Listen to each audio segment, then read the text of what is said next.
posted by you/thrower of AK. So, my parents wanted to go on a cruise for the holidays. They invited me, 25F, my boyfriend, 27M, my brother, 28M, and his girlfriend, 26F. My brother, let's call him James, has always been the golden child. Some backstory: back in high school, when James was caught selling pills, he was just going through a phase. Meanwhile, when I got caught smoking weed, my parents threatened to kick me out. James lost his scholarship and dropped out of college 3 different times, but he's still perfect. I graduated a semester late, and I didn't try hard enough. James still lives in the state where he attended college, and I live in my home state near my parents. He doesn't work, he's not currently in school. My parents buy him flights all the time to come visit, but they don't buy me a flight to see him or go anywhere else. My parents send him money for rent and necessities. He even bought a $2,000 dog recently with that money. When I got my first big job at age 22, my parents immediately kicked me off their insurance since I had the option of benefits.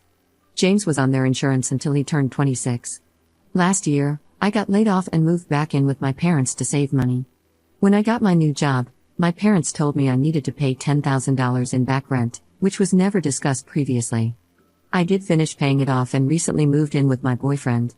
This has been a pattern my whole life. James gets everything handed to him, and I have to work my tail off. So, now to the cruise. My parents said they wanted to do this and bought tickets for themselves, James, and his girlfriend. They told me to get my own tickets since I have a well-paying job. I was super upset and told them it wasn't fair that I was the only one who had to buy their own ticket. My boyfriend couldn't come due to holiday plans with his own family. My parents said I was acting spoiled and that green wasn't a good look on me. I'm so tired of hearing that phrase at this point. They said it's not like I had to get a nice room since we'd be outside of it most of the time anyway, which is true, but then why get James a nice room? I decided I had enough and wasn't going. But here's where I may be the jerk. I let them continue thinking I was going for months. Then, on the night before they left, they told me to get to their house by 8 a.m. so we could start the drive to the port. At 8:30 that day, they started messaging me, asking where I was. I texted them, since you didn't want to put the effort in to have me join you, I will be attending my boyfriend's Thanksgiving instead. Have a nice trip with your favorite child. Then I muted the chat. I talked to some friends about this, and some said it was petty of me to cancel with no warning, while others said I should have sucked it up and gone since I probably would have had fun once I got there. They'd been on the cruise for a couple of days now, and I'm starting to regret how I handled things. Yeah, I probably would have had fun, and it's not like I couldn't afford the ticket. I also could have handled the delivery better. But at the same time, I'm so sick of them treating me like this. Was I wrong for canceling on our family vacation? Update 5 days later. First off, hi everyone. Sorry for posting and then dropping off the face of the earth, haha. I wrote the original post at work during my break, and then as soon as the day ended, my boyfriend and I headed up to the cabins his family rented for the holidays. I wanted to be fully present with them, so I didn't actually have a chance to check this until today, and I can't believe how many people chimed in. I appreciate everyone who took the time to share their thoughts, even though I wasn't able to get through all of them. I tried reading some comments but got overwhelmed by the sheer amount and gave up after scrolling for 20 minutes. So, instead of responding to people individually, I will try to address some common things I saw in the comments. Skip ahead like 10 paragraphs if you want to get straight to the update. I am prone to yapping a good bit. Obviously, I'll start with the $10,000 in back rent. To me, the number itself wasn't the issue. I mean, yeah, it is definitely a bit higher than I would have liked, but not completely unreasonable. For the amount of time I lived there, it's not like I would have been able to rent my own place at a cheaper price, and if I hadn't moved in with them, I would have completely depleted my savings and probably gone into debt. While I was laid off and looking for a new job in my field, I had a serving job and did some freelance writing work as well, so I was contributing to groceries but not paying rent or utilities.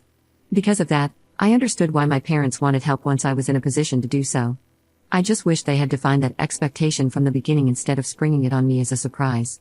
I paid it because I know it was an inconvenience for my parents to have me stay so long, especially during some home renovations, and it didn't feel worth the pushback if I refused. I know it would have turned into a whole big issue, and it just felt easier to pay the money. Yes, I probably have some pushover tendencies that I need to address. Luckily, I'm in a well-paying field. I'm a technical writer, so once I got my new position, I was able to pay my parents back in about 6 months while also saving up to move out. The timeline, for anyone curious, is, I was laid off in January of last year. I used my savings to pay rent until my lease was up in June, and then I moved in with my parents. I lived with my parents from June of last year till September of this year, when I moved in with my boyfriend. I got my current job in May, which is when my parents told me they wanted back rent and rent moving forward until I moved out. They said it was to help motivate me to get back on my feet. So not all of it was back rent technically, but I just used that term to try and be more concise.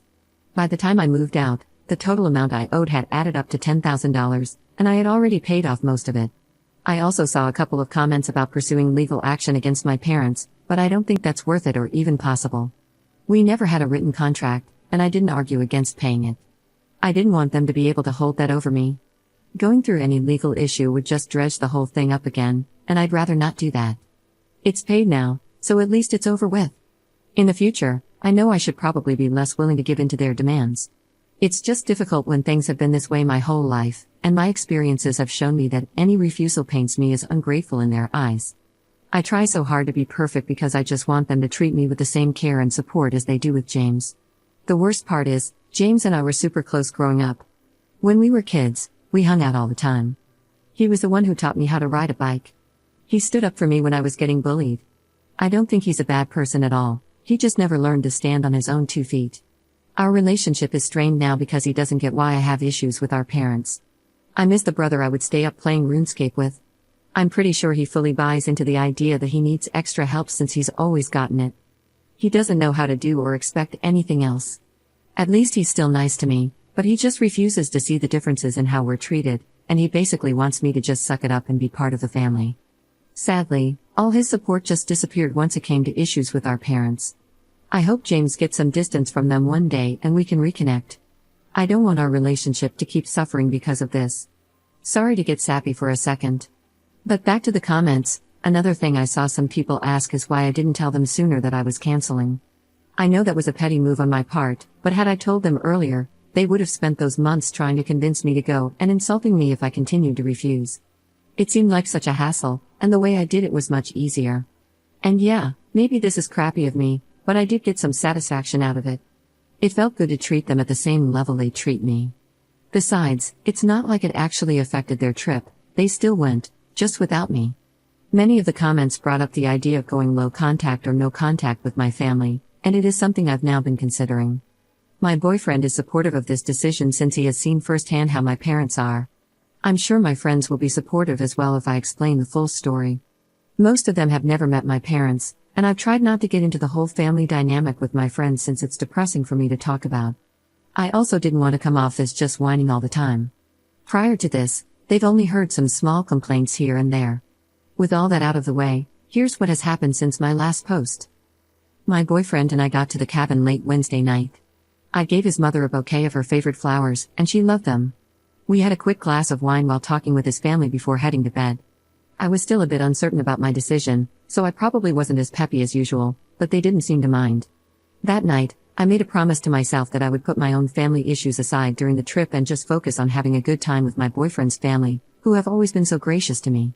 On Thursday, we woke up early and helped his mom with some food preparation and setting the table. Afterward, we played some cornhole with his cousins and sadly lost due to my complete lack of athletic ability. The Thanksgiving meal itself was delicious, and his mom is such a good cook.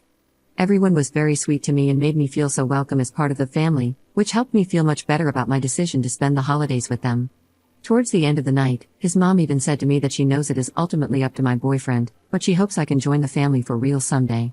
I told her I would be honored if that happens, and we hugged. I really do hope it will. I love my boyfriend so much, and I want to spend the rest of my life with him. His family is also an incredible bonus. I had such a wonderful time on Thanksgiving and enjoyed the rest of the weekend as well. We went on some great hikes, hung around by the bonfire, played board games, and watched movies. My boyfriend also spent some time looking after his little nephew, and watching them play with Legos together definitely gave me some slight baby fever, though that is not something I want to act on for at least a couple of years. We got back yesterday afternoon, and I am already missing everything. It was genuinely a blast, and there was no family drama, which made my family seem like even more of a mess. I feel like I'm rambling a bit now, honestly, I probably have been the whole time, but I'm just so excited to share what a good time I had during the holiday and that I definitely made the right decision. Unfortunately, this update isn't entirely positive. I wish it could be. My parents reached out last night, and they still weren't happy about my choice. I guess the sea air and unlimited drinks didn't do enough to relax them. My dad sent a passive-aggressive text with cruise pictures and a message that said, "Sad that you chose not to be with your family in such beautiful places. I sent back a picture from my trip with my boyfriend's family and said, "Looks like you guys had a good time. So did we." Then my mom called and said she hoped I regretted missing out on a great family vacation and spoiling their memory due to a petty grudge against my brother. I told her my issue wasn't with James but rather with their unfair preferential treatment between the two of us. My mom said that I was the one being unfair by comparing our situations since James needs help while he figures out his direction in life and I've always been much more independent. I told her the only reason that's true is because they never truly allowed me to depend on them. She said she wasn't going to apologize for raising a self-sufficient daughter and that I should grow up and be grateful for everything they've done or leave them alone for good and break their hearts all at once instead of doing it piece by piece. She called me cruel for dangling the hope of a wonderful holiday only to snatch it away at the last second, even though they seem to be just fine without me there based on the photos my dad sent and what they posted on social media. I was really upset by this point and pointed out multiple examples of how they prioritized James, just hoping I could finally make her understand how growing up like this has affected me. My mom said I had a lot of nerve to put their parenting under a microscope when I have no children myself and have never had to make tough decisions. I had enough of the conversation and said, "I guess I'll just leave you guys alone like you want since I'll never be enough for this family anyway." I hung up and started crying, but my boyfriend was really supportive as always, and we spent the rest of the night eating ice cream and watching The Hunger Games to cheer me up. I absolutely love the series and am so excited for Haymitch's movie to come out. It was weird to go back to work today after everything and act like nothing was the matter, but I think it was also a good distraction. Since I chose my boyfriend's holiday plans instead of my family's, I actually came back feeling mostly refreshed, besides the events of last night, instead of drained like I most likely would have been after the cruise. I haven't heard anything more from my parents yet, but I have a feeling they're just bluffing. I'm sure once they need something, they'll reach out, or they'll probably try and smooth things over by Christmas so they don't have to explain the situation to our extended family. I haven't decided yet if I'll be open to reconciling. On one hand, I know I deserve better than to be treated as a burden and an afterthought while doing so much for them. I'm tired of trying to live up to their expectations, and I'm not optimistic about their behavior ever changing. But on the other hand, they are my family, and it's just so difficult to fully walk away. I just want to feel the love and acceptance from my own family that I get from my boyfriend's family. Why is it so hard for them to treat me like I matter? I'm also worried that if I don't make nice with them, they'll twist the story to make me seem like the problem, and my extended family will be mad at me too. There are people I like within my family, but my parents have a lot of influence over everyone's opinions. I don't know if it's worth putting up with them to at least keep some ties to my family, or if it would be better to accept the loss and move on from a dynamic where I am clearly not appreciated. I want to keep my brother at least, but maybe I'm just holding on to the past, and that version of James doesn't exist anymore. I hope that's not true. I just don't know how to get through to him since he is so brainwashed by my parents and thinks they can do no wrong. I'm not sure if I'll ever truly get my brother back. I've got some big things to think about now, and I don't know if I'm ready to make such a major change to my life. I do believe I'd feel much freer and lighter if I at least distanced myself from them, and maybe even cut contact entirely. I guess I'll just have to see what happens. I'm sure I already know the answer to this, but is it stupid to still hold out hope that things can work out? Second update 23 days later. I'm going to try to keep this one brief since my last update was so long. I took the advice of some commenters and reached out to my favorite aunt, my dad's sister. I told her that, unfortunately, I would not be at Christmas this year and that I'm taking a break from the family for my own mental health. However, I hope that she and her children would enjoy their time and have a great holiday. She said she understood and was proud of me. That made me feel better and helped me feel brave enough to finally cut the cord. On Wednesday night, my mom texted me for the first time since our phone call, saying, "If you're done trying to break apart the family, we expect you to be here by 9:30 on Christmas." I told her the only ones responsible for breaking apart the family are her and my dad, and they should not expect me at Christmas or any future events. I said that I have finally learned to go where I am wanted, and that is simply not with them. I could tell she was ramping up to one of her rants, insulting and belittling me, so I then blocked her and my dad. I haven't blocked James yet, though, as that will depend on his responsive / when he reaches out. I already feel so empowered, like a weight has been lifted off me. And on a much happier note, my boyfriend and I are leaving to go on a ski trip for the holidays as soon as we finish work today. I truly appreciate everyone who took the time to read my posts and offer advice. It was due to the kindness of all you internet strangers that I finally had the strength to cut them out of my life. Thank you so much, and happy holidays, everyone. Quick PS, I included that side note in my last update about the Hunger Games as I was hoping to talk about the franchise with people. At my core, I'm still the Tumblr fandom blogger I was as a child, haha. Sadly, no one took the bait, as there were more important parts of my post to address. That being said, if anyone wants to talk Hunger Games with me, you know where to find me.